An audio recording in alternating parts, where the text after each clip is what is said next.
عرب کے پرانے طریقے پر عبداللہ اور بی بی آمنہ کا نکاح ہوا، انتہائی سادگی کے ساتھ۔ بی بی آمنہ رخصت ہو کر سسرال آئیں۔ عبد المطلب نے عزیزوں، رشتہ داروں اور دوستوں کو کھانا کھلایا۔ عنوان: شام کی طرف، ایپیسوڈ 4۔ شادی ہوئے تقریباً 2.5 مہینے گزر چکے ہیں۔ عبد المطلب کے مکان میں اونٹوں کے کجاوے کسے جا رہے ہیں، ستو کی تھیلیوں کے منہ بند رہے ہیں اور پانی کی چھاگلیں بھری جا رہی ہے۔ تلواروں کی پھٹی ہوئی میانیں بدلی گئی، ترکش میں تیز قسم کے تیر رکھے گئے۔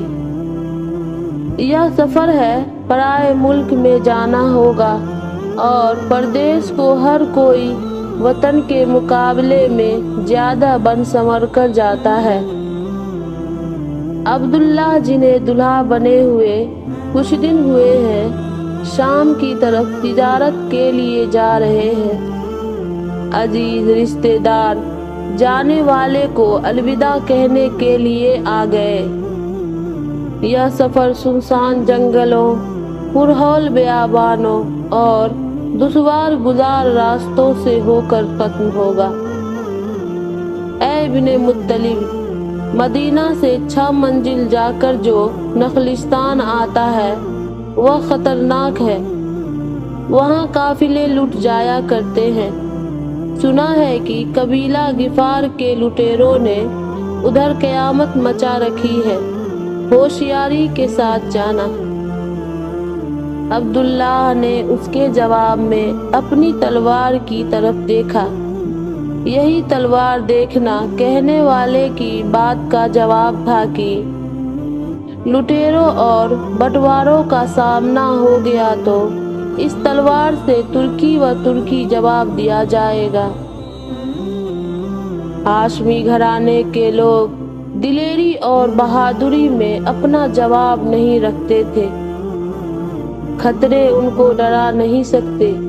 ان کی تلواروں نے بڑے بڑے خطرناک موقعوں پر کعبہ کی نگہبانی کی ہے۔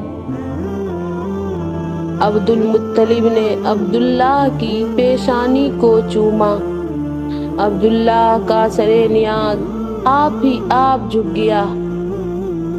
بیٹے کی کامیاب واپسی کے لیے دعائیں کی۔ ہونٹوں کے ساتھ سفید داڑھی بھی ہلنے لگی۔ عباس نے نکیل پکڑی، حمزہ نے کجاوے پر بیٹھتے ہوئے محبت کے ساتھ بھائی کا ہاتھ تھاما۔ بی بی آمنہ چپ چاپ بت کی طرح کھڑی ہوئی اس منظر کو دیکھ رہی تھی۔ شوہر نہیں، اس کی دنیا جا رہی تھی، سنسان جنگلوں کی طرف جہاں کوسوں آبادی کا نشان نہیں ملتا۔ وہ اپنا غم کسی سے کہتے ہوئے بھی شرماتی تھی۔ ان کا بس چلتا تو رکھے ہوئے کجاوے کو اتار دیتی اور جانے والے کو سفر کرنے سے روک دیتی۔ بی بی آمنہ کا دماغ تسلی دے رہا تھا، ڈھارس بندھا رہا تھا کہ اتنی غمگین کیوں ہوتی ہے؟ تیرا شوہر تجارتی کاروبار کے لیے شام جا رہا ہے، جنگ پر تو نہیں جا رہا، خیر و خوبی کے ساتھ واپس آ جائے گا۔ قریش آئے دن یمن، شام، نجد اور مصر جاتے ہی رہتے تھے۔ قریش کی تو زندگی گھوڑوں کی پیٹھوں اور اونٹوں کے کوہانے پر گزرتی ہے۔ 5-6 مہینے کی بات ہی کیا ہے، پلک جھپکتے ہی اتنے دن بیت جائیں گے۔ مگر ان کا دل آپ ہی آپ بیٹھا جا رہا تھا۔ کوئی ان کے کان میں کہہ رہا تھا کہ عبداللہ کو خوب جی بھر کر دیکھ لے۔ پھر دیکھنا نصیب ہو کہ نہ ہو۔ عبداللہ نے بھی در و دیوار پر حسرت کی نگاہیں ڈالی، جیسے کوئی ہمیشہ کے لیے رخصت ہو رہا ہو۔ ان کی آنکھوں میں ہمیشہ کی جدائی جھلک رہی تھی۔ دیکھنے والے محسوس کر رہے تھے کہ قریش کے گھرانے سے روزانہ سفر پر جاتے رہتے ہیں، لیکن اس انداز میں کوئی رخصت نہیں ہوا کرتا۔ جدائی کا یہ منظر اور مفارقت کا یہ سما ہی عجیب سا ہے۔ رب کعبہ عبداللہ کو عافیت کے ساتھ واپس لائے۔ جس طرح ہم آج ان کا پیٹھ دیکھ رہے ہیں، کل ان کا منہ دیکھیں۔ عبداللہ جب مکے کی گلیوں سے گزر رہے تھے تو بازار کے موڑ کے پاس ہی ایک خسپوس مکان کے پاس کچھ عورتیں کھڑی تھیں۔ ان کی باتیں سعد، یہ عامر کا چہیتا بیٹا عبداللہ تجارت کے اونٹ لے کر سفر پر جا رہا ہے۔ اس کے باپ کا نام عبد المطلب ہے، سید القریش، مقدس کعبہ کے دربان، اور تم بات کاٹ کر انجان کہی کہ تجھے تو بس گڑیوں کے ساتھ کھیلنا اور گیت گانا آتا ہے۔ اری نادان، عبد المطلب کا اصلی نام عامر ہے اور اس کا لقب سوا ہے، سمجھی؟ شکریہ، مہربانی۔ لات و حبل کی سب برکتیں تیرے حصے میں آئے، اور یہ بھی کہہ دو کہ میرا بیٹا لبید کی طرح سیر کرنے لگے، عرب میں اس کا نام ہو، اور عکاج و ذوالمجنتا کے بازار اس کے قصیدے سے گونج اٹھے۔ زبان سے نہیں، دل سے کہہ دیا۔ ہاں، تو میں یہ کہہ رہی تھی کہ شادی ہونے سے پہلے عبداللہ کی پیشانی میں جو نور نظر آتا تھا اب وہ دکھائی نہیں دیتا۔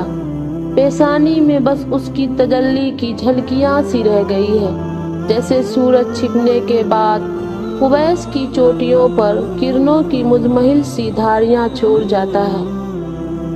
تمہاری بات کو میری بھی یہ نگاہیں تصدیق کر رہی ہے، مجھے بھی اپنا ہم خیال اور ہم آہنگ سمجھو، تیسری عورت نے کہا۔ عبداللہ کے کان میں بھی اس باتوں کی بھنک پڑی، مگر ہلکی، کچھ سنا کچھ نہ سنا۔ اونٹوں کی گھنٹیوں کی آواز اب ذرا تیز ہوتی جا رہی تھی۔ بی بی آمنہ کوٹھے پر چڑھ گئی اور اس وقت تک عبداللہ کے اونٹوں کو دیکھتی رہی جب تک کھجوروں کے جھنڈ میں یہ قافلہ چھپ نہ گیا۔ مکہ کی پہاڑیوں نے اس دھندلکے پر اور پردے ڈال دیے۔ وہ چھت سے اتری، اداس، غمگین، جدائی کے غم لیے ہوئے۔ بھیگی پلکوں کو کرتے کے دامن سے پوچھا، لرزتے ہوئے ہاتھوں سے۔ عبداللہ جا چکے تھے۔ ان کی نگاہوں کے نقش بی بی آمنہ کی در و دیوار پر ضرور نظر آ رہے تھے، جھلکیاں، پرچھائیاں، لکیریں، یادیں ماضی کے کچھ ادھورے خاکے۔ السلام علیکم ورحمۃ اللہ وبرکاتہ۔